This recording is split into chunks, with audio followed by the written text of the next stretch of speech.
And welcome, comrades, to the Great Gatsby Summative Enrichment Option with me, your host, Mr. Beadleofsky. Today we're going to be talking about Marxist literary theory. So, here we go. Now, I'm not going to read this through word for word, but obviously you can go back and look at this. It'll be posted on Classroom. I'm just trying to give you some context. So essentially, Marxist theory is based on the theories of Karl Marx, who, for those of you who don't know, was the philosophical creator of communism. And as such, literary theory for Marxism is concerned with class differences, economic, social class, problems with capitalism. So when you think about Gatsby, I mean, old money, new money, Marxist literary criticism will be all over that, okay? Now, there's this thing called the Marxist dialectic, okay?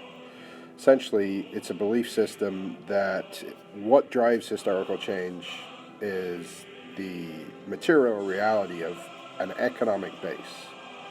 So what drives society forward is the economy rather than politics, law, philosophy, religion, right?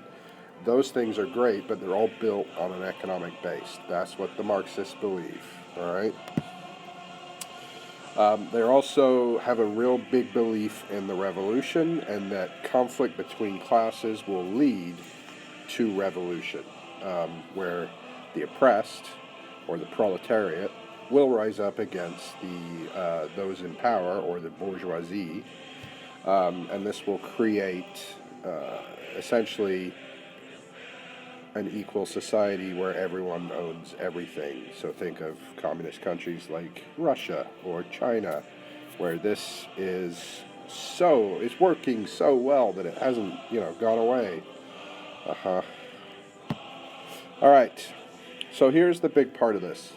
These are the things that, if you do a Marxist reading of Gatsby, these are the kind of questions you want to think about as you're reading, as you're going back looking at your chapter summaries, as you're thinking about what possible things in here, what themes are going on. So when you look at the story, the work or effort in the story by the characters, is it accepted? Who does it benefit? Is it successful? What's the social class of the author?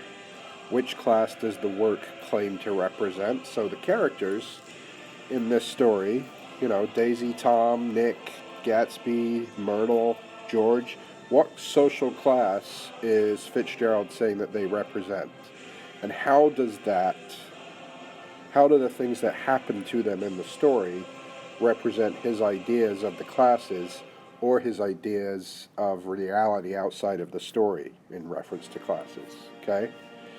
What values does the work reinforce? So is Gatsby saying that, yes, being rich is great and everybody should do it and capitalism rules? Or is it subverting that and saying capitalism is terrible, we got to get rid of it, goodbye, right?